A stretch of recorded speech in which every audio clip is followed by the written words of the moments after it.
Hello and welcome back, and that's right, today's video is something of a biggie. It is our long-form interview with Brian Beeler, the creator and editor-in-chief over at Storage Review. And in today's video we cover all manner of subjects: Synology, compatibility, QNAP and Deadbolt, consumer hard drives, 2.5 GBE, PCIe Gen 5 SSDs, the growing OS-free turnkey NAS solution market that's happening right now, dual actuators, data deletion, HAMR technology, and the ongoing hardware shortages, along that with about a million different tangents all the way through. But I wanted to put this disclaimer on at the beginning because when this was recorded, we were beset with all kinds of technical difficulties, from the quality of video feeds, overworking the bandwidth, to sound levels not being balanced, and of course the ongoing difficulties you always have with the zooms with someone thousands of miles away for such a long video. I hate seagulls. It's only one of those in this. So I wanted to put this video out now, but with the disclaimer that I'm working with one of the subscribers. Thanks again. I'm getting the audio cleaned up, and hopefully a cleaner audio version of this will be coming out in about 3 to maybe 3.5 weeks. But it was such a good interview, and a lot of the subjects we touched on are incredibly relevant now, with pertaining to DSM's latest release of their latest beta firmware update there, and a lot of stuff going on with QNAP, that we wanted to get this video out now. So I apologise in advance for the sound quality, because there is a level there when you try and get as high as possible, and there will be a cleaner version out in a few weeks. But apart from that, I hope you enjoyed this interview. Thank you so much, Brian, for giving us so much of your time, and let's crack on with that interview.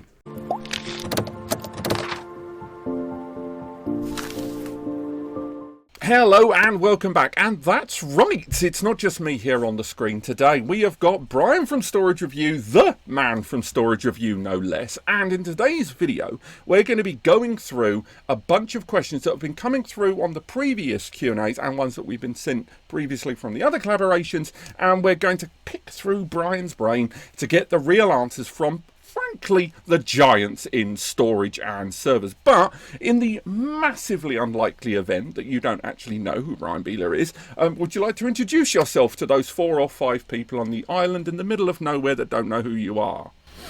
Quite impossible, but you know, I try to not necessarily be at the front of what we're doing, but I operate StorageReview.com, and we go, I'm not sure what your profanity level is, but we go very deep into all things enterprise IT, and cover off on a little bit of high-end end user computing as well. But been at this thing for a long time, and happy to be with you today.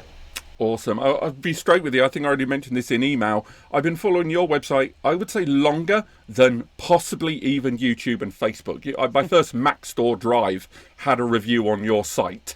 So yes, you've been there since the beginning. And as for profanity level, let's push the boundary a little bit today, I think. But, so nice and simple, we have got something in the region of maybe 8 to 10 questions here. Some of them are going to merge into others, I'm sure. And if you're watching this after the recording, because if you're watching it during, that would be strange.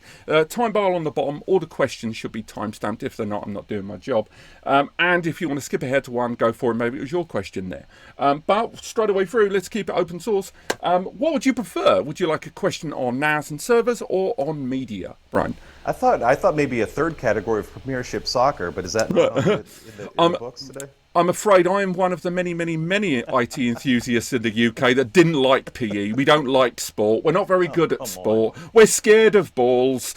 The profanity level found. Okay, yeah, I'm scared of balls. Now you're taking me down the wrong path. Right. Okay, how about an appreciation of F1? That just kicked off this weekend, and there's a massive data footprint. In fact, all of the enterprise IT vendors support a car of some kind or a team. You must appreciate the data creation, if nothing else. Absolutely. I mean, notwithstanding all of those tech guys that are sitting there in the pits looking at 8,000 screens going, yes, it's all green, it's fantastic. But you're right, everything from insane 4K cameras wrapped around the edges to the companies themselves and all that analytical data. I've never really, you put it like that, I've never really thought about the average. Yeah, that was 90 minutes and we just watched 5 million quid's worth of car get wrecked to pieces. I never really think about the TB and the PB getting generated there. I mean, again, it's interesting and I know this wasn't what you asked me, but I think this is going to be a day of tangents, my friend, a day of tangents. So we look at those cars. Dell Technology supports McLaren, NetApp's on a car, Pure's on Mercedes. Everybody's in on this, and this is something that's really come along. I don't think it's just because of Drive to Survive on Netflix, which really popularized F1 here in the United States. But these tech firms have been looking for high-profile ways to tell their story. And when you look at what some of the popular themes are today in enterprise IT, edge computing, industrial computing, getting all of this sensor data, all these little devices scattered all over the world, get them coordinated, reporting back into a centralized system, then doing some sort of data analytics on that, and then all the other machinations of backing up and data protection, and where do we put it? Do we keep it on-prem? Do we put it in the cloud? Do we put it on a small NAS out at the edge? These are all really interesting questions. And these F1 teams, and it's very secretive, and I've tried very hard with Lenovo and others to talk about what actually goes on in those trailers with a rack full of gear, and how does that data flow work. And it's very much black box. And I think, to be honest, I think the IT providers don't really know what's going on in there. I think they sort of hand the gear over, take the training wheels off, and that's where it goes to do its work. But I mean, when you're talking about a sport where a pit stop of 2.2 seconds to 2.4 seconds can make the difference, I mean, it's a tremendous amount of data that they're processing and chunking away in. I think a lot of it comes down to, obviously, there's all those people with their proprietary secrets and technology and development and stuff like that. But I think it's all too common now that we're seeing, we throw around terms like hyperscale, but the amount of this hardware that goes behind locked doors, and even the brands themselves that aren't truly aware of what's going down with it. And I think WD and Seagate, for all of the, even NAND providers as well, right down to the manufacturers there, I think they would probably be very surprised to see just how quickly people are burning through those drive writes per day, going, oh yeah, it'd be great for 1,800 TBW. Not enough. We need 1 million. But well, you know what? Well, I've got an interesting analog for you. So we're working on a project right now, and I don't know when this episode will air on your channels, but we're working on something that is taking the concept that you just brought up and pushing it to the extreme. So every time we get an SSD in, you've seen it too, the spec sheet will say, total bytes written, it'll be some spec, and then there'll be a warranty spec, which are two different things, which is important to understand, right? So you could have a 3-year or a 5-year warranty on an SSD, but then there's an endurance spec. If you blow through that, then you're out of luck, regardless of the warranty. There's a really interesting dynamic in enterprise IT with SSDs, with QLC really being the predominant form factor, or one that's gaining a lot of use and deployments in the enterprise. So Pure, as I don't know how closely you follow the enterprise IT stuff, but Pure Storage basically created their own SSD a few years ago because they were frustrated with the speed of innovation in the packaged SSD space, Samsung, Intel at the time, Kioxia, whatever. So what they decided to do, and this isn't foreign, is they bought QLC NAND, they got a controller, they got a firmware stack, and they put together these drives that are up to 48 terabytes in a decent sized sled, and they chunk into their storage arrays, and off they go. So QLC has been around for some time. IBM uses QLC in their storage systems as well. And then on the packaged drive side, we see Solidigm, the old Intel guys, really pushing QLC at the same time. It just gives you so much more capacity. I've got one of these guys just sitting here. I brought down a couple toys. For anyone just listening to audio, I'm holding the 5316, which is a 30.7 terabyte class SSD, U.2 15 millimeter drive height. These are going to be over 60 terabytes this year in this form factor. But with QLC, as you said, you've got an endurance question. And a lot of the FUD that gets put out by brands that don't have QLC is these things are going to wear out. These things are going to wear out, and then your data, and then what are you going to do? And you have to buy new ones, and that should be scary. Well, we know from Pure Storage that that's not the case. We know from IBM that's not the case. And I've talked to Dell on the One FS, their PowerScale side. They're using this 30 and 15 terabyte QLC part. And when I talked to David Noy over there, they said they've replaced 0 for failures. So there is an interesting thing going on. Anyway, back to where I started. I apologize for the tangent. No. It's actually, that's quite close to one of my questions, so I'm just going to skip ahead to that question when you're done, but carry on. Okay, well, so we're running this tremendously intensive compute benchmark, or computation, for lack of a better word. We've got half a petabyte of storage in the system that we're running the benchmark on. It's all QLC. And we think that after about a month and a half of churning on these things, that the hit on endurance is going to be very small in actuality. So it is, you're right, it is something to be concerned about in terms of, am I treating this drive appropriately? But at the other side, the systems have got to get smarter and got to get better about how to handle NAND to make sure that they can write gently to it. And I think what we've seen from pure Dell and IBM, in my experience, is that they've got that pretty well sorted out. They wouldn't put a part out there and then have to be replacing it if it was that big of a problem. I was going to say, given the end users that that they are talking to there. But no, skipping ahead to that, one of my questions there, because I think it's not unrelated, and it's to do with just Gen 5 M2 NVMe's, because let's face it, there's been a bit of a delay with the million squillion shortages that have been happening, climate, pandemic, refineries, not enough water, that kind of stuff happening out in the East, and semiconductor shortages, obviously. But Gen 5 now looks like it's properly going to roll out this year. But is it going to, I'm wondering about the rollout for Gen 5 M2 NVMe's when we, cycle back time to the Gen 4 kind of commercial availability, or even smaller business when it was 2019, 2020, and the early generation of those drives, they were like, oh, we got these Gen 4 SSDs, they're going to hit 5,500 megs. And of course, we knew that by, late 2020, pandemic aside, they were already cranking out 7,000 at WD and Samsung. So I guess the question is, from your experience and, everyone you've spoken to, is it worth people jumping on the Gen 5 SSD bandwagon now, or should they hold out for the newer revision, given the bandwidth availability to Gen 5 and these newer drives cranking at 12, 13 gigabytes performance threshold? And then, of course, its impact on durability. If we're still using it, I believe they're still ranking on 176 layer 3D NAND. Again, I'd have to check that if they've gone past the 200 on those specific ones like the Predator. But that higher performing speed, if you introduce QLC NAND onto these Gen 5 SSDs and that enormous performance there, I guess my main question when I'm shooting around all over the shop is, do you think people should jump on Gen 5 SSDs this year, or should they hold out for a hero for a potential better version of that in the next 18 months? All right, so this is a more difficult question to answer than maybe most would appreciate.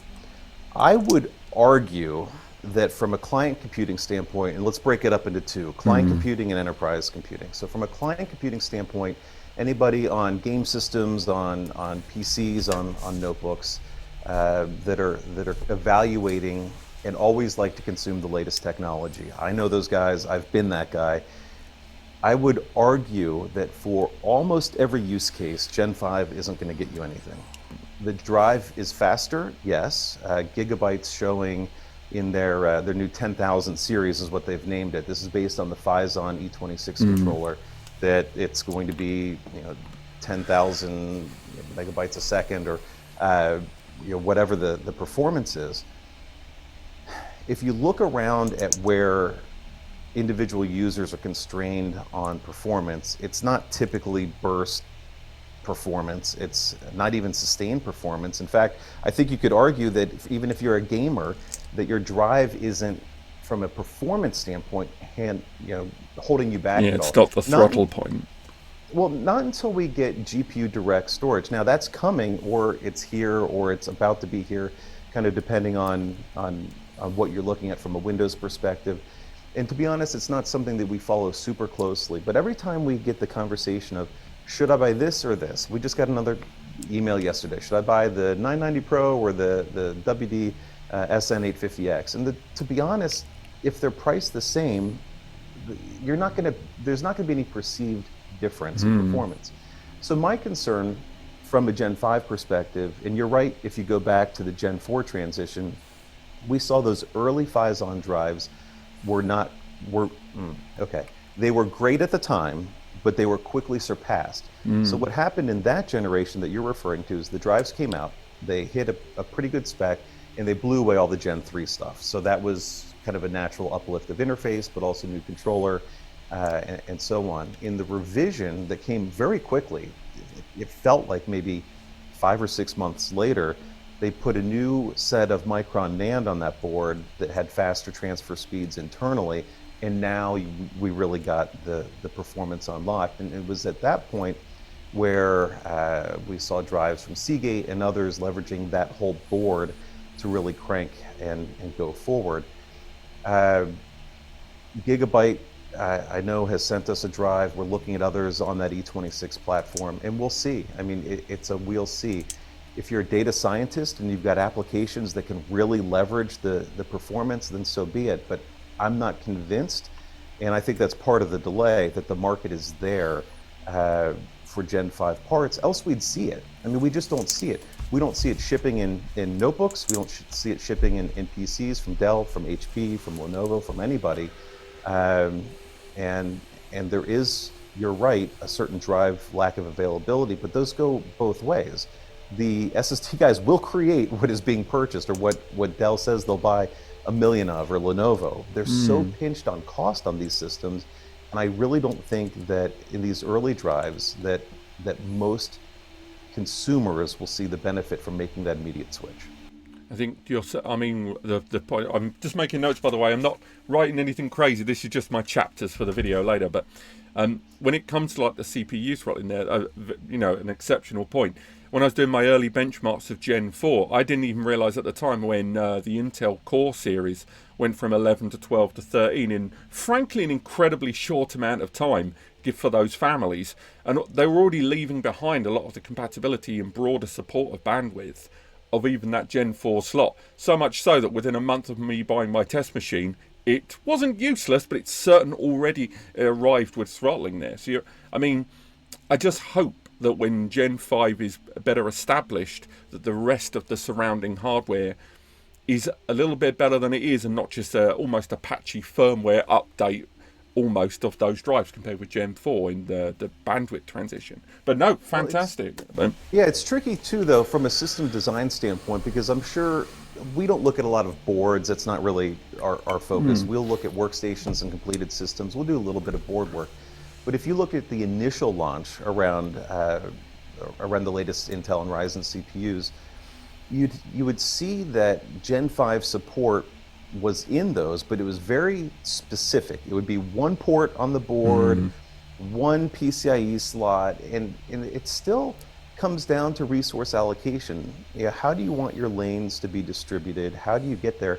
And so we talked a lot about client. On the enterprise, this is the same challenge, right? So we've got the Samsung. This is the PM1743 Gen 5 enterprise drive. This is the 8 terabyte class on the ES3. That's the new EDSFF connector that you'll see on these and on the E1S, the short rulers, long rulers. So this is what's going to propagate the enterprise. U.2 is not going away, but it'll decline in slot share. Not this year so much, but next year the EDSF form factors will really take over.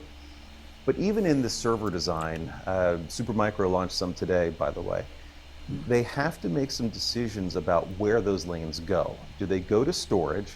Do I want a bunch of Gen 5 by 4 high performance storage up front? Or do I want those lanes going somewhere else? Do I need those for I/O? Do I need those for accelerators in the PCIe slots? Do I need those for FPGAs? Other things, GPUs that are in the system. And you're going to start to see a bifurcation even on the server side between systems that go with Gen 5 support by 2, which is effectively a Gen 4 drive in terms of performance, or do they go with a high performance by 4, and then what other compromises have to be made in the system? The enterprise also suffers from a big cooling problem. They're able to get these systems air-cooled today, but we're really on the edge of what CPUs can be supported then if you put a bunch of high-performance storage in the front. So you can't have top-bin CPUs and top-bin storage and top-bin I/O. You have to make a compromise somewhere, or go to liquid cooling, which is a separate set of compromises. And I suspect that when we look at high-end workstations and PC gaming rigs on the client side, that we'll see similar sorts of challenges in terms of resource allocation. And it's an exciting time, but it's also somewhat uncertain. And there's going to be a great deal of opportunity for board vendors, for system providers to start to differentiate in how they go to market with these systems. was going to say, not to give myself another tangent there, but as soon as you mentioned accelerator cards, my eyes was kind of lit up there, because I'll be honest, that is another whole subject I would like to talk about at some point. I'm going to put a pin in it, but I really, really want to talk about it at some point. I'm just going to double check that we definitely on this side touched the record button. Yes, we did. There we go. We're working professionals, damn it. So let's do a NAS question, because this is something that you also tackled on your channel. I think practically every platform that was talked about Synology NAS in the last 6 or 7 months has covered this one shape or another, yourselves included. Again, massive shout out, by the way, to Lyle Smith, who I think I've referenced his work about 8 billion times on Data News of the Week, by the way. But the Synology way they have, the way they have approached M2 SSD storage pools. What is that about? I mean, because I'll be straight with you. Now. No, I'm more than happy. I'll go first. I'll hang myself. I don't understand. I mean, basically, if I describe the status quo for those that aren't aware, so at the moment there are currently 3 Synology NAS systems that support M2 NVMe storage pools. These M2 NVMe storage pools on their system can only utilize their own range of SNV SSDs, which go up to about 2 gigabyte. No, they go up to about, I believe, 800 gigabyte. There is a power loss version of it. I'm not sure if it supports that. These SSDs don't give a huge amount of performance, but also on these systems, they've throttled them internally. So although they are Gen 3 times 4 slots, they've been throttled down or downgraded to 3 times 1. Now, people I've spoken to, again, some at Synology, some unofficial at Synology, have highlighted this as a heating issue with regard to them being used for either caching or pools. So I guess it's not really so much a question as more your thoughts on not only the way they've approached this, but also the subject of Synology compatibility in the last 18 months or so. Have you heard much pushback from your end users? Have you just ultimately the way your input on that? Yeah, so I'll start with a disclaimer. We've got a pile of some of our favorite gear here that You've we hit can, it very that we well. can talk into. We do have a Synology in the pile. What I'm about to say will come off as negative, and we don't hate Synology. Synology does a phenomenal job of packaging reasonable hardware, a quite exquisite software platform, if we're being honest, that with DSM, and an affordable price point that solves a dramatic amount of problems for home users that want to be off the cloud and control their own data, for SMBs that need a file share for all their documents in the office, accountants, whatever. The challenge in my mind is when Synology wants to push up market into light enterprise, is where they start bumping into some issues strategically and from a hardware software perspective. Part of the reason that I think we struggle, and you struggle too with Synology, and we can go to QNAP next and have similar conversations, is that their strategies being driven not always by practitioners, but by system designers or engineers or whatever that have access to certain components, and they put them together the way they put them together, and they're trying to hit a price point or a capacity or a slot count or whatever. And we can see in the iterations from whatever X21 to X23 or whatever, well, they'll do little changes along the way.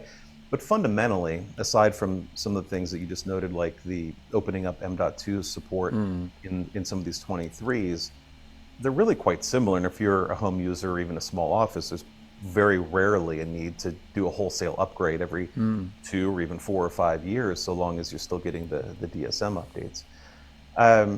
But I do think Synology fancies themselves an enterprise company. They're not yet, even if that's the way they want to go.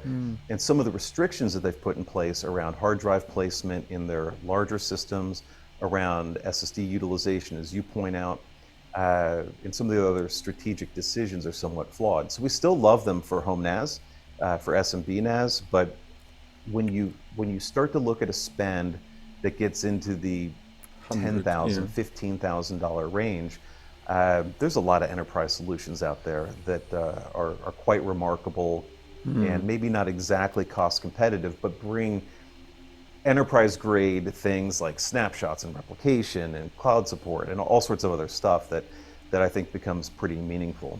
I think a lot of it's that support service as well. Half the reason you're going for these companies that have got 20, 30, 40 years of experience under the belt, a lot of the reasons people go for those is that service element. And that's something Synology for me hasn't quite nailed. Obviously, I love their hardware solutions and software. Most certainly, I did at the time of recording, their latest beta for DSM 7.2's come out when, on the face of it, they've added worm support on shared drives. They've got volume encryption. And on the face of it, great stuff. But these are two things that everyone else has had for quite a long time. And it's little things like that, as you say, when like little incremental improvements on the platform there. But no, the storage drives, that has been a real buzz point for the last 18 months, I think, for a lot of users that recommend or install providers. And to say, no, you can't use Seagate Exos, you can't use UltraStar drives in these environments, it's insane. Well, it is, and now the problem is hard drives are getting bigger faster than Synology can roll them out. And it's not as if the transition from 16 to 18 to 20 to 22 is not exactly rapid, right? I mean, the hard drive, and we can get to it, they're about to make a leap, but the hard drive world doesn't leap that fast. And Synology's tied up on this idea that they need to control the hard drive. And I think it gets to the support issue that you just brought up. They want to be able to offer 4-hour support and same day, whatever, and to be able to do that, they need more margin than the systems alone will provide. They don't really have a service contract kind of enterprisey setup. Maybe some of the resellers will do that work, and I'm sure they do. And so when you look at the hard drives, an 18 or a 16 terabyte Synology versus Amazon or whatever your local electronics store is, the delta is like a 2.5x. It's crazy. And if I'm a system integrator putting one of these in a customer's site, I can't make the argument that the Synology drive is worth more than the Exos or the WD Red Pro or Gold or whatever, right? And so it's really uncomfortable. And like you said about the SSDs, I mean, we just talked about system design compromise of where resources go. If you go down to one lane, then yeah, there's issues. But your point, or my point, is that those capacities are so small, they're almost useless. And QNAP has supported SSD volumes forever. And the fact that Synology, just wouldn't and doesn't respond. I mean, we've talked to them for months about the hard volume limit in these things. If you put a bunch of 22s in there, you can't just make one big volume. They just don't allow it. And there's not really a reason for that. I mean, they could do it, they could enable it. And I think when you look at the enthusiast market, for guys that really want more features, more access, more control, I mean, TrueNAS is just taking off and just smoking what all of the packaged NAS guys are doing. I was going to say, I mean, when it comes to the TrueNAS side of things, I haven't put too many TrueNAS questions in, largely because it's self-evident that as a platform, whether you're looking at it for ZFS, whether you're looking at it for hyperscale, or just the sheer long-term viability of their platform, they just make so much sense, even at an enterprisey level where they're not buying a pre-built hardware software combined solution there. And of course that is still available from that installer, from that system admin that's providing it. I mean, going back ever so slightly to the Synology thing with hard drives there, I've spoken to a lot of e-retailers, distribution supply chain, where all of a sudden they've had to deal with, an end client that's about to spend £85,000-100,000,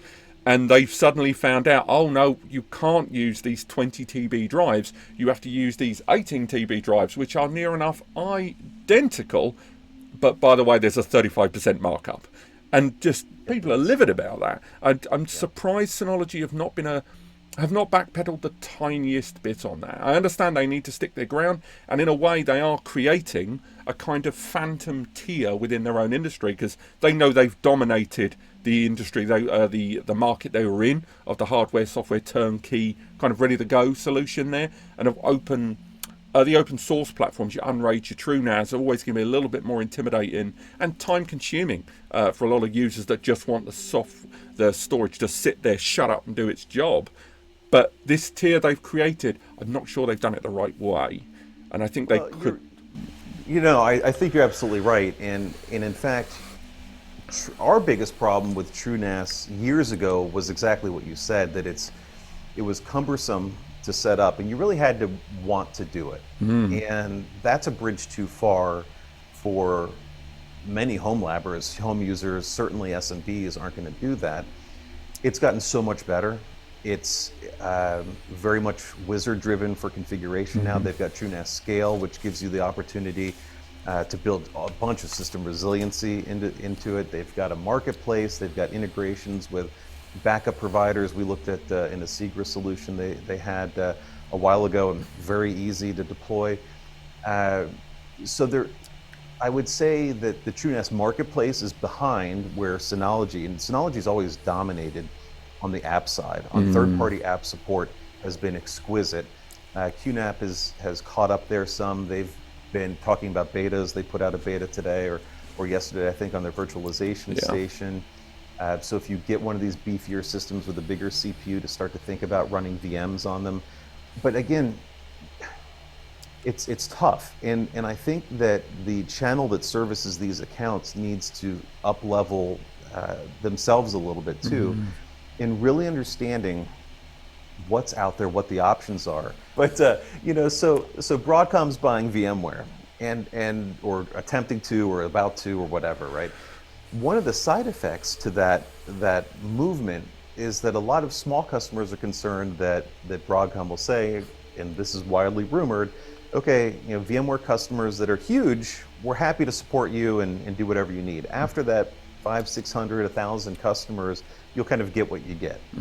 And by the way, the cost is going to go up and whatever. So a lot of SMBs specifically have been looking for alternative solutions. Now, whether or not they're jumping ship, I'm not going to argue that that's the case, but it will spring up a bunch of new solutions, software-based solutions, where these system integrators can go out there, VARs, and can create tremendous value for their customers with not exactly bespoke solutions. They will develop into reference designs and architectures and things like that, but TrueNAS is part of that. Verge.io is part of that. There's a lot of other opportunities out there to provide really good, high quality, resilient solutions that can do all the cloud stuff and do the replication, all the data protection.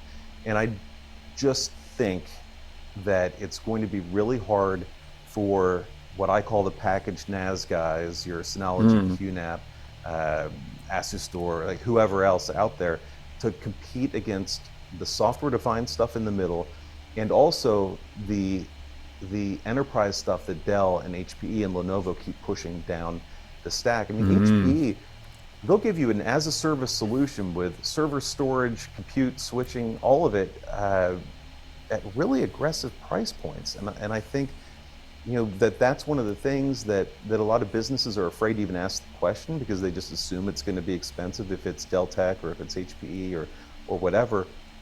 And it may be, but the discounting that we're seeing, especially in that entry price band, is really pretty aggressive.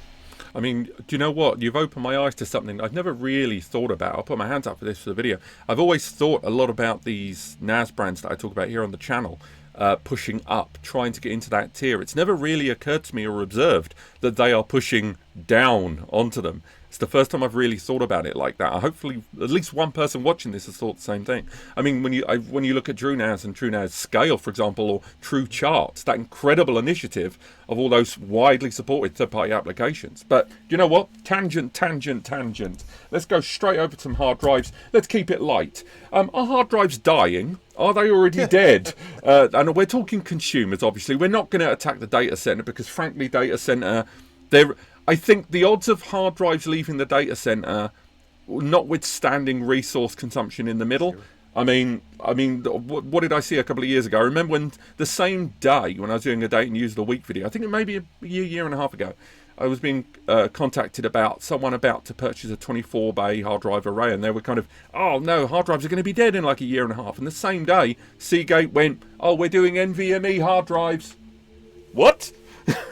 As soon as I heard, because you even hear the term NVMe hard drives, get out. But the minute it's explained to you, it sort of makes sense.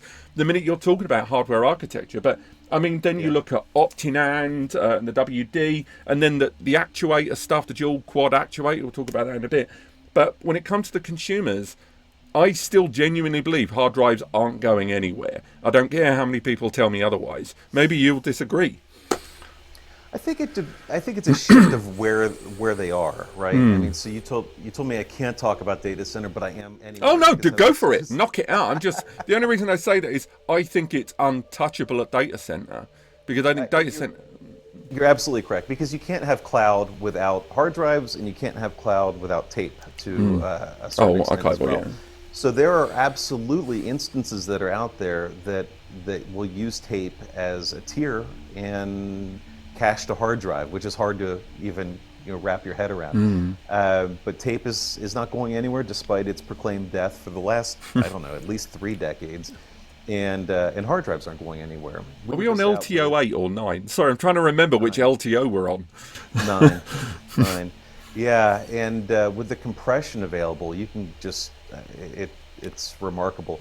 Check out IBM's got a new a tape library they launched last year called Diamondback, and the little robot is just so fast, zipping around in there, grabbing these tapes, and then they're spring-loaded deep, and then he can move them around to go get the next. It's really cool. Anyway, hard drives. So I was at Seagate last week or the week before up in Longmont, and we're looking at their Core Vault Exos Core Vault product. It's a 2 petabyte system, a little bit more, 2.1.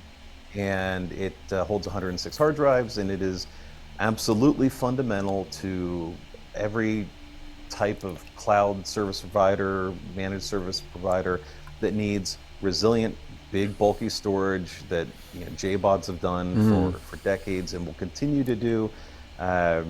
In the SMB, I mean, even talking about what Dell and HP and others are doing, they still sell in that $20,000, $25,000 price band. It's primarily hard drive. It's not even a hybrid array. It's still hard drive array.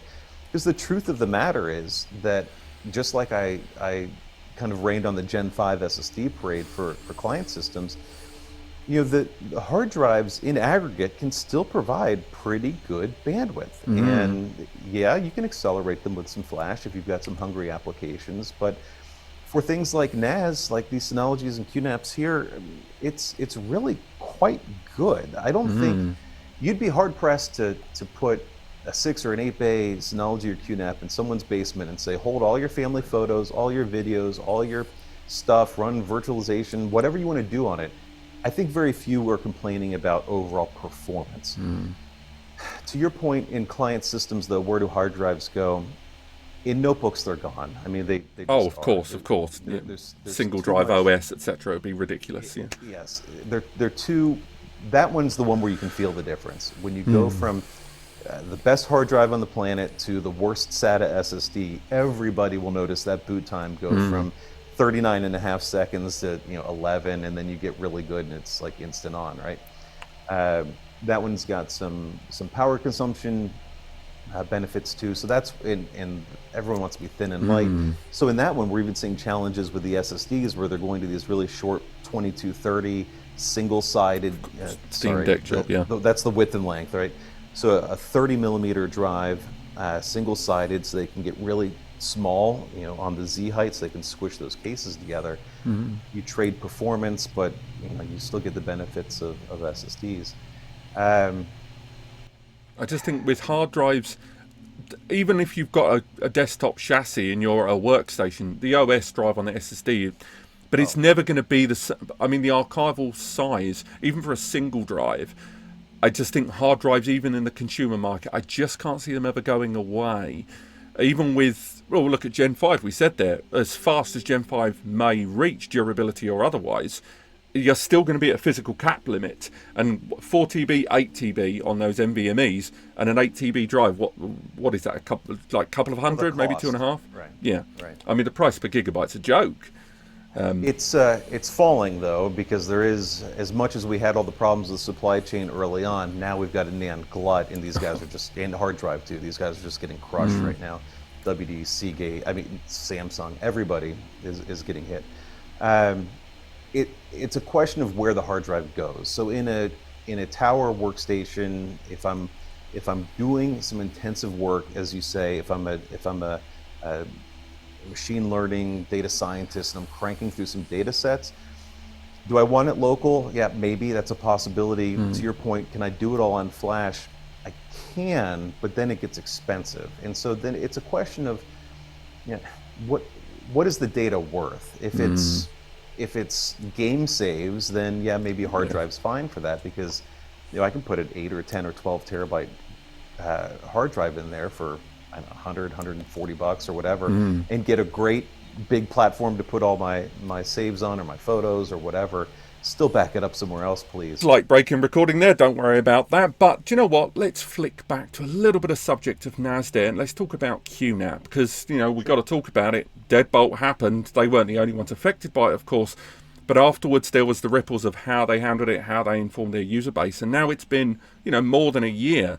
So, I mean, at the moment, they have made changes, disabling the admin account, really breaking down a lot of the choices for users who want to open up their ports, that want to run their system in an unsafe fashion. But do you think QNAP have done enough right now? And would you recommend them as a storage brand that you would access remotely?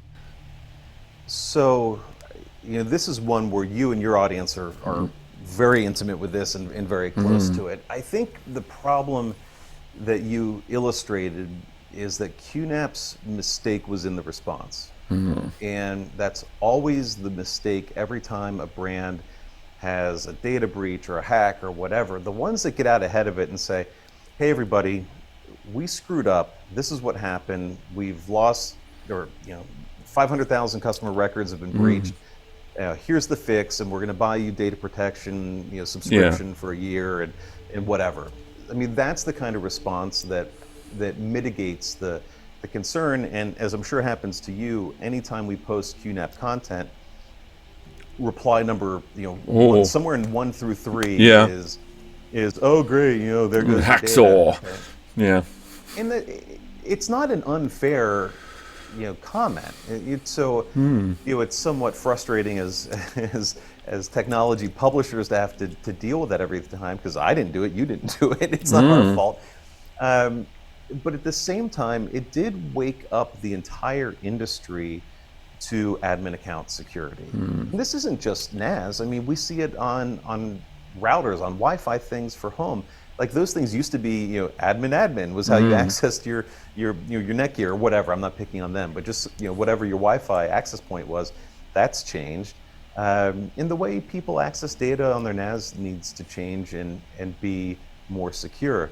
And I'm sure you guys have done a ton of work around, well, let's start out by, if you had the admin account, let's remove it and make it, instead of admin, make it Fred 123, because the likelihood of someone guessing or brute forcing that is lower than admin, right? Because that's a pretty low bar. There are a number of standards that we see in enterprise IT that would have never passed down to these types of NAS devices, and the risk would have never been there. But that said, I do come back to your question of, have they done enough? I don't think that the industry will perceive that they've ever done enough, to be honest, and it's a bit harsh maybe, but they've been painted with that brush, and until something else comes along that impacts somebody worse, there's going to be a problem.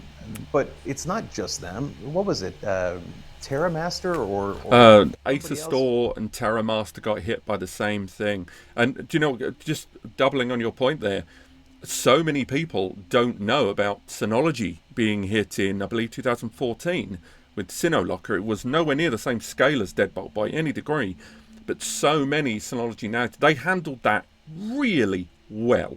Fair play to them. So much so, in fact, that even people that know about it persisted with them as customers.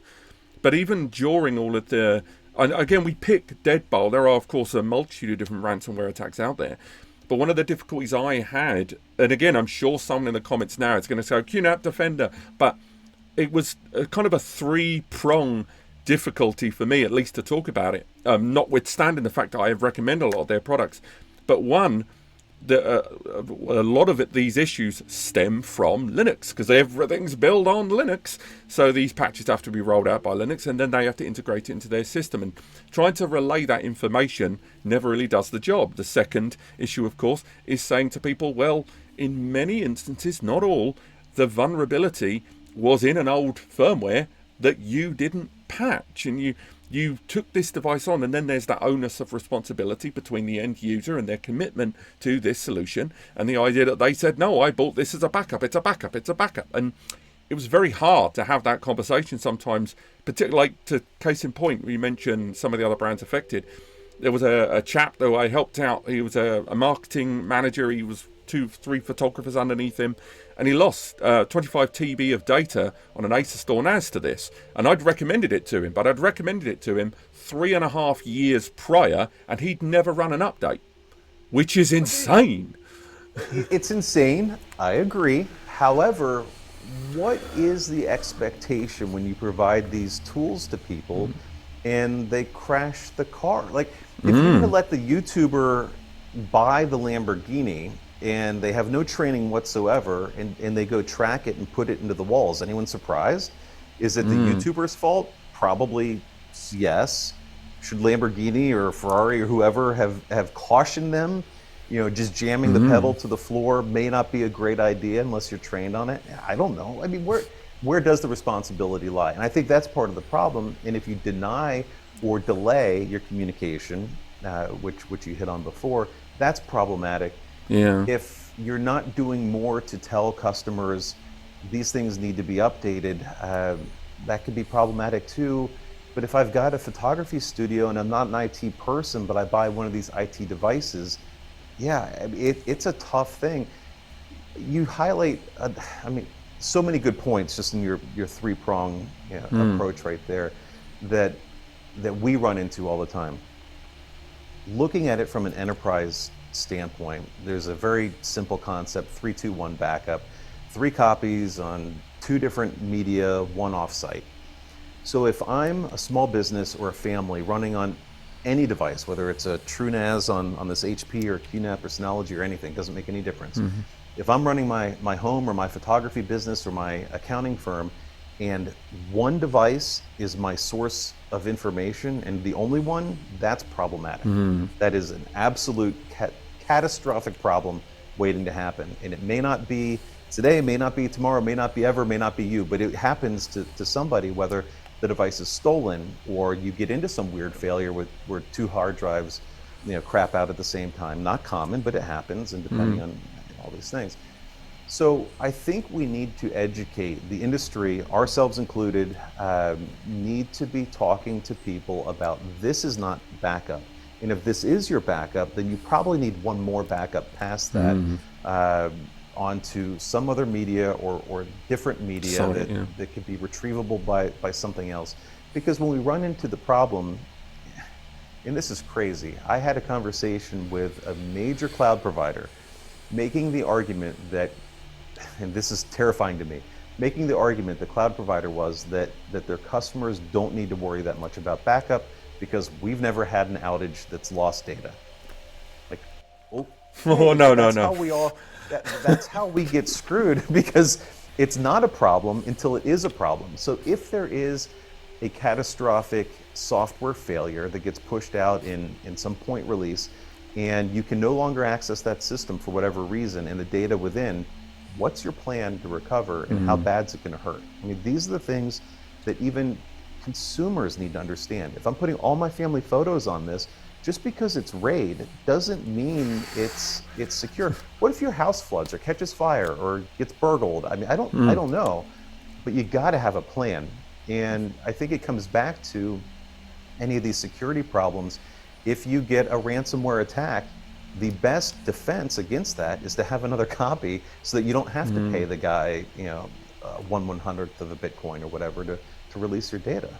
Do you know, before I go to the next question, one thing you touched on there, I believe I spent maybe the first year and a half of my time on YouTube repeating the phrase RAID is not a backup to a point where I genuinely considered it as a tattoo, just because it blew my mind how often I had to say that. Anyway, to my next question. God, I remember how annoying that was. By the way, it still happens. It absolutely still happens, even in the enterprise, is people get confused with data resiliency and data protection. They are not the same thing. Availability and protection are not the same thing. And it's getting better, but there's so many backup products out there. I mean, we work with Veeam a lot. We like those guys. There's others, Asigra, there's Zerto, there's whatever, Commvault. There's dozens of them. A lot of great solutions out there, but you got to be using them. You got to know what you have. You got to know how to protect it. And the other thing too is, and this is something maybe that for your audience too that we should be talking about, is that all of these as a service things, whether you're using, whether it's Adobe's tools online or Canva for graphics or Google Cloud for holding your PowerPoints or whatever it is, none of that's protected. Now they'll look at the agreements and the EULAs and whatnot, and it'll say we'll make best efforts, but they're not guaranteeing any of that's protected. So if you derive business value from any of that stuff, and that's your primary, then go absolutely be downloading that and putting that on a NAS and make that your offsite backup. And if that's your primary, then make a backup to the cloud. Just do something so that you have your data accessible in more than one place. I'm going to move to my next question, even though I desperately want to talk about on-prem. I might circle around to that in a bit. Going back to storage media, the conversation of dual actuators, because obviously Seagate, even though Seagate and WD sort of publicised it at the same time, I think Seagate did it at CES 2019, and I think it was called OCP. I might be wrong, because that might be the people from Robocop.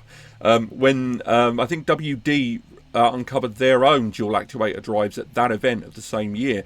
Fast forward to now, Seagate's on like the second, maybe even third gen of that. I think it's 18 TB now. And WD have just started kind of uncovering their own dual actuator drives for their Ultrastar series. Do you think that is going to be a meaningful, and I'm not going to use the word accessible, but as a storage media, is it more of a pet project, or do you think that is a realistic storage media to bank on for the future? For hyperscalers, it may be realistic. For everyone else, this is not going to be a broad market thing. So as you say, and as your audience knows, multi-actuator, whether it's 2 or 3 or 100, doesn't make any difference. You get more action going on the drives. But what it does is it creates a new problem. Is it takes that one hard drive, and for every actuator you add, it creates new hard drives, right? So physically one unit, but logically addressed as 2 in the current iterations. With the SATA product, it's tricky because you're looking at LBAs to determine where the split is between one drive and another drive. SAS, it gets a little bit easier because you can use the dual-ported nature of SAS drives, but this is something where it solves a pretty specific problem in hyperscalers about getting more performance out of a slot, which is the upside, right? Is that you get 2 drives worth of performance out of one slot. But it's really not super extensible as you look, further down market. And I'm not really sure there's much benefit, again, because most smaller systems don't suffer from a hard drive performance problem. And if they do, then maybe that's a better fit for a little bit of flash to accelerate those workloads. But that one I'm not as excited about. You did mention NVMe hard drives. That one is showing up at OCP every year. They do a little bit more of a progression there. Seagate did a demo in October of last year out in San Jose, and it's kind of a real thing. So 2 years ago, I would have told you science project. The last year, I saw the drive and saw the results, and there are hyperscalers evaluating that. And it's not performance, so like NVMe is just an interface. It doesn't mean fast. You can have a crappy NVMe SSD that's slow. We've seen plenty. But what it does do is it lets the hyperscalers who can control their own stack from top to bottom unify the way they communicate with storage. It lets hardware designers, instead of having to do these complicated tri-mode connectors that can do SATA, SAS, and NVMe, simplifies that architecture. Better signal integrity. There's lots of reasons why you would want to do that. Again, whether or not that goes, mass scale, I think that's questionable.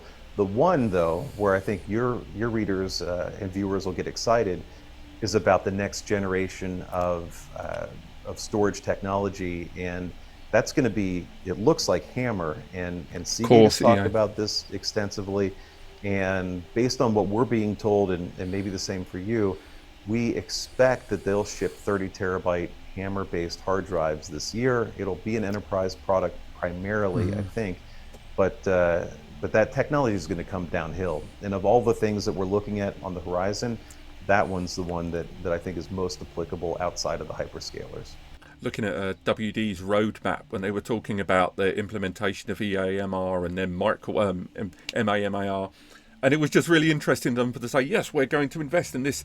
We're going to real double down on this kind of magnetic recording technology, but only till 2026. And then we're just going to junk it because we've got this other great thing we're working on over here. It was a real strange way to deploy it and show it on their roadmap. To be fair, they've been talking about HAMR for 6 years, 5 years. It's been some time. It might be old news. If you talk to the engineers on those projects, it's an ebb and flow of yes, we're going to do it, we're going to do it. I don't think we're going to make it. Oh yeah, we're going to make it. But now it feels like we're back on the upswing, and the way we're hearing the industry talk about it, it seems almost a certainty. I will move on to my next NAS subject, but just apropos, I didn't want to interrupt you earlier. Seagate sent me a couple of Mac 2 drives. I'm not allowed to show the benchmarks because my setup isn't good enough. And although I can create the dual LAN read there, I've got some videos coming out on it. But it blew my mind when I was looking online trying to find other people that had benchmarked that drive. Nowhere. And I don't know if it was just myself that Seagate were like, yes, you can talk about it. Don't benchmark it, though. It was really interesting. Anyway, going back to the subject. I think that one's the sensitivity of course, of getting it set up right, getting it going correctly. And it's still a spot where there's a technical differentiation between WD and Seagate, which is good and bad for the industry.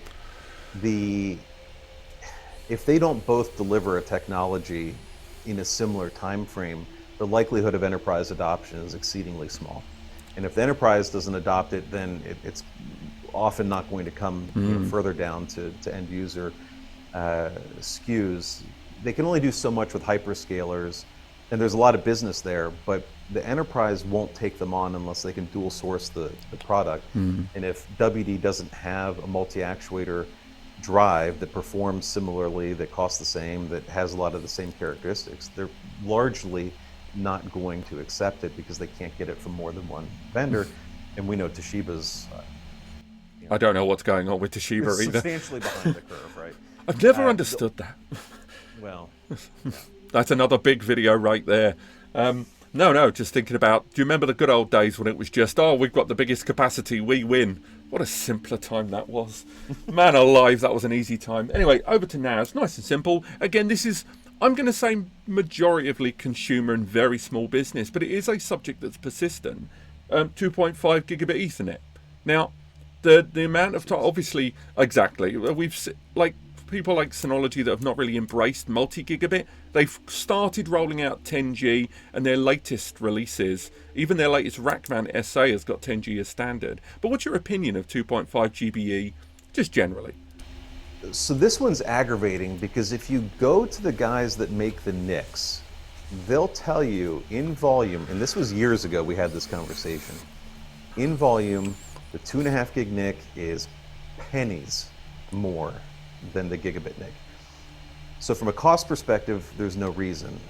Why Synology is so slow, I have no idea. But again, this is another thing that may not be required. The performance may not be needed by many.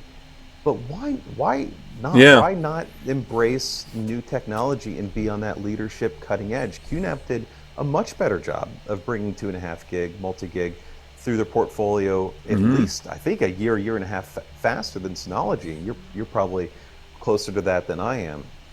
I just, with 2.5 GBE, sorry to interrupt, the thing that, I mean, you're preaching to the choir so much because I've never understood, one, not only the reasoning why Synology didn't embrace it, but two, that they actively culled it in some ways on their systems to not allow those USB adapters. Now, in Synology's defense, they have highlighted, and with evidence, that the reason they rolled back on a lot of the USB support on their platform is for security reasons, which, although it has an element of, validity, I'm still not wholly behind. And users have got 2.5 and 5 gig adapters working, and as you say, when I was over in Taiwan in 2019 for Computex, talking to a lot of these vendors, talking about the hardware construction, and as you know, I think the difference was 4 cents. 4 cents difference en masse to add 2.5 gigabit Ethernet when you've got USB to 2.5G adapters for $20, upscaling an editing environment to a few machines towards 10 GBE with 10G switches and stuff like that. It can be cost prohibitive. That's when the price point in 2.5G might cost $200 to $250, and then suddenly it's going to cost $2, $3, $4 to upscale the whole network. And to just open up 2.5 times bandwidth seems madness to me. But no, well, yeah, I said pennies. You said 4 cents. It's negligible. Look, we're trying to commute. Yeah, it's negligible, and why could that be? There has to be a reason. Either they've got 500,000 gigabit ports under contract, and they haven't bought them all, and they're still on the hook for that, and they don't want to throw those away. I mean, with Synology is funny because they've got, I call it the toaster design, but it was like their low-end, like 4-bay kind of design that had like the slats in the front. The 20J, Yeah, I can't remember what it was. But that was a really popular one. Then they moved to this more modern kind of the black chassis that's similar to what they use today. And then it was like 2 years later, they went back and released another one on that old chassis. And I'm like, they must have had 10,000 of these sitting in a warehouse and just been like, okay, well, we got to ship it. Let's get these chassis out. I don't know why. I don't know why they make some of the decisions they do. They don't. I don't know how it is in Europe, but here in the U.S., they don't have a real strong communication strategy, and so it's Taiwan's driving everything, and then they sort of tell the rest of the world what they need to know on a need-to-know basis. And I find that attitude off-putting. And I do just wish they'd be a little more transparent with, we did this and here's why we did it. We may be wrong, but here's why we did it. And so that there would be at least a common understanding there. But we don't get that. We don't get that, honestly, from QNAP either. I mean, let's pick on No, yeah, I feel like we're ragging on Synology really hard, but you're right. Well, but it's the same across the board. And QNAP, they'll launch systems out of Asia that never don't broadly ship globally. They announced a system using E1S SSDs a number of weeks ago, and I reached out and said, that's really cool. Why would you do that? Because that doesn't make a lot of sense from where the flash market's going. I love it. I would love to see it. Can you send me some photographs of it? And there are none to be had because I assume it's a render on someone's system, and they announced it and put it up on the website. But after that, I don't know. But Synology is easy to pick on because they make so many decisions that are a little goofy in hardware design. The 10 gig NIC's another one where they get picked on a lot for dropping the PCIe slot and then going to that little customized proprietary card. I kind of understand why, but man, it sure would be neat if all the NAS guys adopted the OCP3 NIC standard. I mean, that problem solved, and now we can put anything in there theoretically. But it's a tough balance for them to manage the 80% of the customers that don't need anything more than they're putting in the box, and then your audience that sit there and go, where wants all the latest and greatest. So it's really hard. I sometimes, when I look at QNAP's releases, generally in the first quarter of the year, and some of that hardware that they reveal, particularly at CES, they're probably one of, within that NAS community, the most active of their new hardware and sort of showing off. And the majority of it does make it to retail. But I can, I will run out of fingers counting the number of hardware releases in the last 5 years with them that never made it past the finishing line. They were at CES, they got design awards. That Thunderbolt 4 4-bay NAS with 10 GB on board, couple of M2 Gen 3s inside, 4 bay, support 22 TBs a bay, and Thunderbolt 4 and USB 4 support on the back. If you're a hardware, you can't build it for the price they were saying. I mean, we'll get onto the subject of building NASs just before the end of the video, but it's both I wish QNAP would stop tripping itself up, not just in the software but also hardware sometimes, because they don't do themselves many favours in that regard. And whether that is an HQ thing going, no, we've got all these new things, we're so excited. But no, we'll move forward back onto the subject of media. Last one on media, actually, and this refers to something you talked about very recently on your podcast. Again, if you've not watched the podcast, check it out. It'll be linked below. Data deletion on the cloud. How 100% is real deletion on the cloud? And I know I'm basically asking you to paraphrase your podcast, but that, for me, that's an incredibly interesting subject, and one of the seesaw points for a user that's thinking straight into cloud, straight into private NAS, or even if they go on-prem hybrid sync or something like that, the permanency of a deletion on the cloud, your experience and your knowledge of that. What's your... Well, I'm going to dramatically disappoint you because I don't think there's good data on that. Even when you think about, I don't know what the European versions are, but the right to be forgotten, and some of these notions where if I go to Amazon and say, delete my account and all of my personal data, I want to have never existed in your platform. It would be almost impossible to conceive of the motion internally that could certify that such an event took place. And that's not picking on Amazon, whether it's their retail shop or their cloud or whatever, because data gets propagated everywhere. Now, whether or not any of that could be identifiable and come back to you, unlikely. I mean, there's such a high legal risk there. When they shard all that data out, it's not like it's the one file sitting on one hard drive in one system, right? But I think the broader notion is, what should we be keeping from a business perspective? If you're an individual, keep what you want forever, maybe, but maybe not keep your tax returns longer than legally required. Nostalgia is not a good reason. So do you remember that tax year? Oh, it was sweet. Let's not give the IRS more ammo. Right? But the topic of conversation, I think, really is for a business.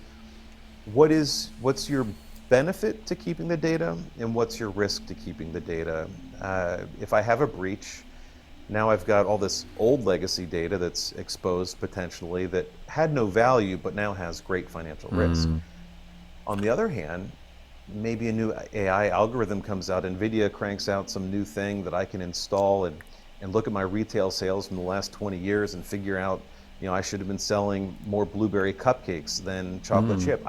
Whatever the learning is, that's the fear. Businesses are deadly afraid of deleting data for that one day it might be worth more than nothing. And know that's the balance. If you're in a CIO role of, how do I keep the data teams happy that we're protecting and securing this data? How do I keep the security team happy? And then, there's a cost to that, whether it's on-prem or in the cloud or both, or multi-cloud or whatever. So many challenges. I don't know that there's an exact answer, but I do think it's worth having the conversation, just like around on the end user side of what's my data protection strategy, what's my data risk strategy at the same time. I think one of the things I always find quite interesting is how little people take, or at least obviously when I say consumer, let's bubble a few groups together. End user, consumer, then you've got your small medium business there, just heading towards that higher tier when all of a sudden they're on multi-site. At that point, the level of, I'm not going to say disdain, but misunderstanding around encryption blows my mind sometimes, and the importance of encryption with those cloud services as well, and having those localized keys, because for me that's just one of the ways to maybe circumnavigate, will it ever be deleted, would be, is it any use if it does stay there forever? And I think a lot of and maybe myself, I'm as guilty as anyone for not really making it abundantly clear about encryption and its importance, certainly with a synchronized local and a cloud provider. But we'll move on to... Oh, no. No, but before you go, Oh, sorry, no. before you go, I mean, I totally agree with you on all of that. But there is another risk that I think is worth noting and talking about just briefly, and that's data sovereignty, data locality, because if I have a NAS here and I'm collecting business data and I give you a NAS because you're site B in UK, the UK, and now we start replicating for data protection, we probably, depending on our industry, we've probably violated many laws and ordinances, and that's something that there is no protection for, broadly speaking, in terms of an app that says, oh, hey, by the way, Sandra moved this file over here, and because it was created in Los Angeles and had some personally identifiable data in it, we've now violated something that would never stand up to an audit. I'm not suggesting that this is a tremendous risk, but businesses do need to know that as soon as they start consuming these easy services like cloud replication and sync and some of these things that you mentioned, that there is business risk there that needs to be understood, and it's just so complicated. And when we rely on small businesses to know these things, just like the security thing, I can't quite be sure where to put which apples go in which bucket to assign that blame. I think industry needs to get smarter, the channel and resellers need to get smarter and educate their customers. Then again, customers don't want to pay for it's just it's a minefield. And I mean, I was about to say the 4 letters here in the UK which will make everyone switch off, but I'm going to risk it. GDPR. What a horrible time that was, and still is for every website you ever visit.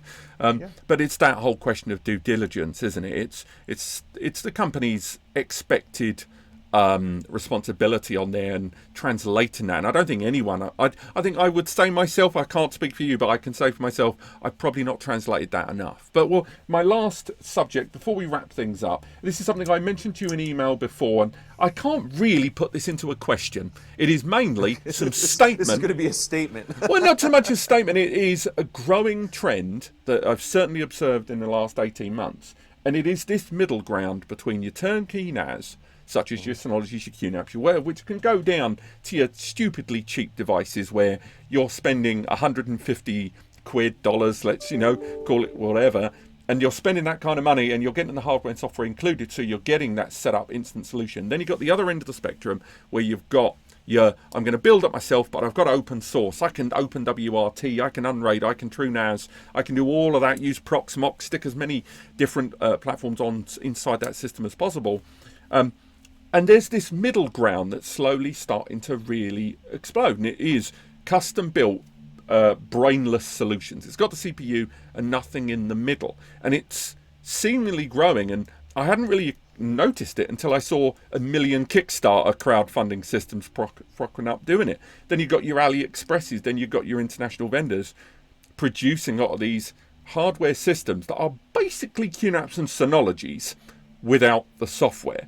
And it's not so much a question, it's do you think in that world the likes of Synology and QNAP should be worried, and moreover, should they be paying attention and doing something about it? Because it is a growing trend in terms of people that want turnkey, that don't want to get the silicon paste on that CPU and hope they haven't bent the pins, but at the same time they want turnkey, but they don't want to be locked in to an OS. You can build, that NAS you've got there, is that a TVS 872?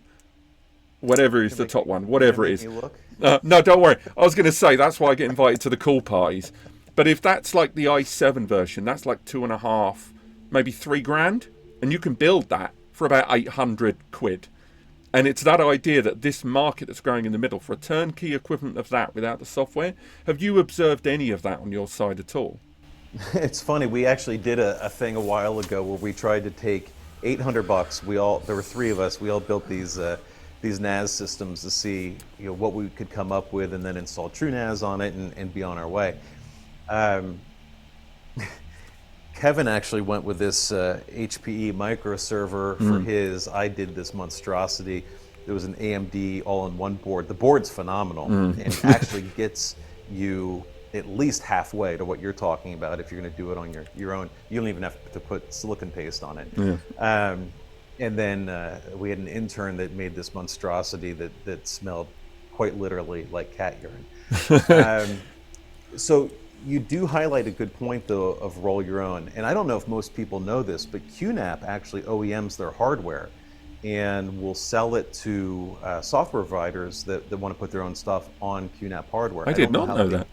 I don't know how big of a business that is, but we actually looked at some Windows storage servers a while back, and it was quite distinctly a QNAP chassis, though not like what we had seen. It was a little bit longer. It was, but very much their hardware. Mm. The trend we see in the enterprise, and I hate to keep taking you down. No worries. But I think it's instructive to getting to your point, is that anyone that had a proprietary software and hardware combination wants to, as fast as possible, disaggregate the software from the hardware. Mm. It used to be hardware was very fundamental to the sale of that solution, and there were hardware advantages, and that's still true in many, many cases, storage arrays and others. Dell, for instance, has this thing called Project Alpine, where they're trying to disassociate their storage operating systems, and they have many. They've done it with PowerFlex, which is it was a software-based thing that they bought years ago. They've taken that, and now you can run that in cloud native as if you had a hardware rack in your lab. You could have that in the cloud, all the same services, same software, everything. Who else is doing that? NetApp is doing that very well, taking ONTAP and getting it in AWS, and you're getting the full software experience of ONTAP on AWS.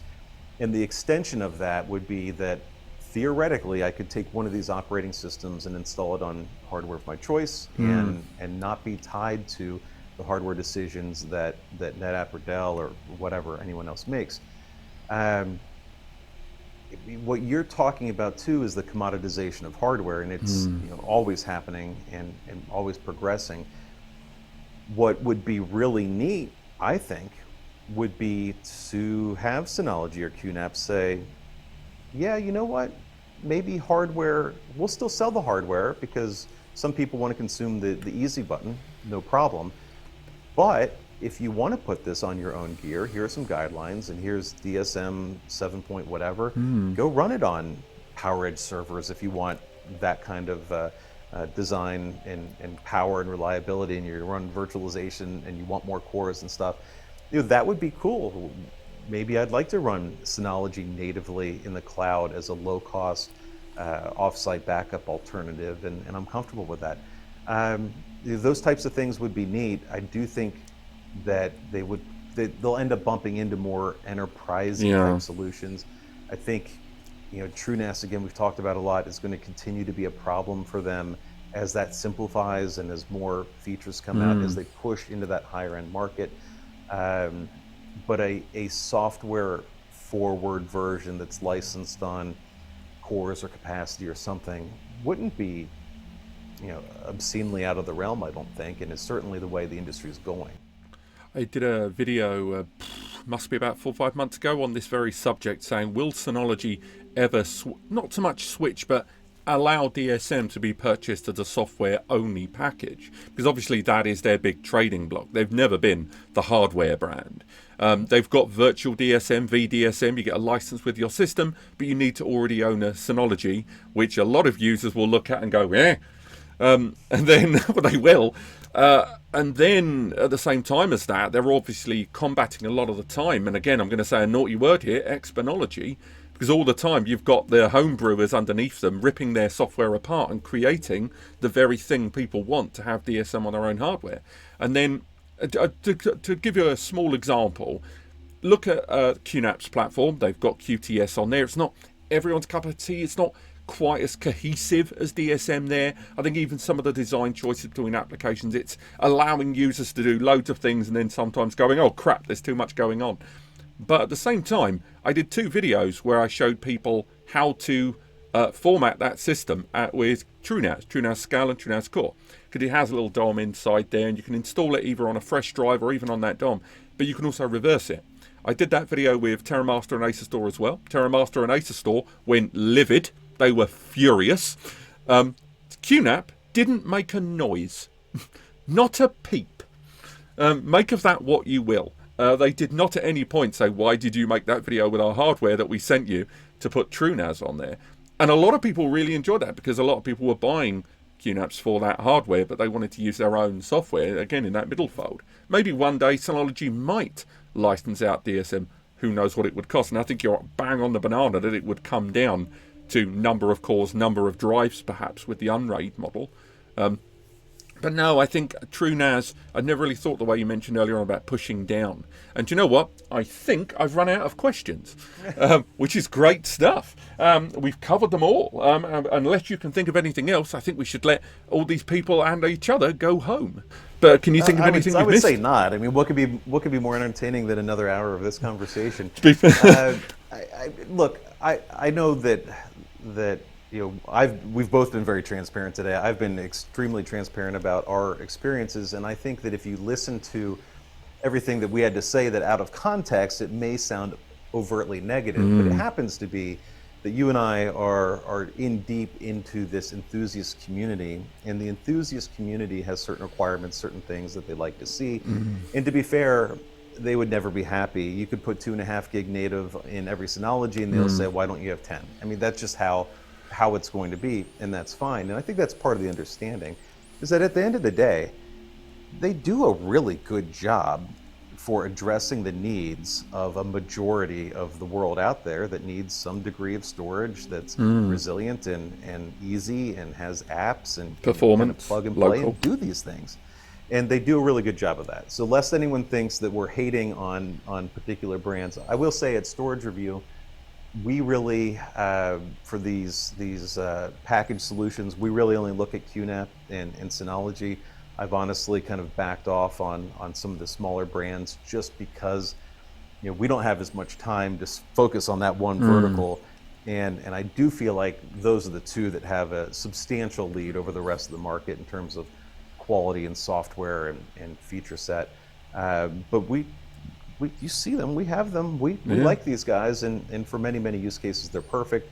My only hesitation is that as they try to go further up the market, I think then they run into so much noise and so many choices that if you're going to spend $15,000, $20,000, $25,000, or whatever the quid version of that is, that you may perhaps find that there's a whole world of options that you may not have known existed because you think they're too expensive, and that may not be the case. I think within that spectrum, that's again, not to go, oh no, these NAS brands are really bad, and we'll talk about TrueNAS a bit more, but one of the best experiences of last year was communication with IX Systems and their TrueNAS. Kind of that was that. We're bringing you TrueNAS in a pre-built system there. We go with the drives inside. And I found that very refreshing. They were very hands-off in a lot of the work there. And the messaging was very, very clear as well. With the exception of maybe some stuff with TrueCharts. I was chatting to Tom at Lawrence Systems. With the exception of that, I think they are doing an exceptional job of filling that gap and, as you say, pushing down. And I think Synology and QNAP, when they are going upwards into those spectrums, as you say, I think they're not focusing enough on that service element. And that is very absent from both of those brands.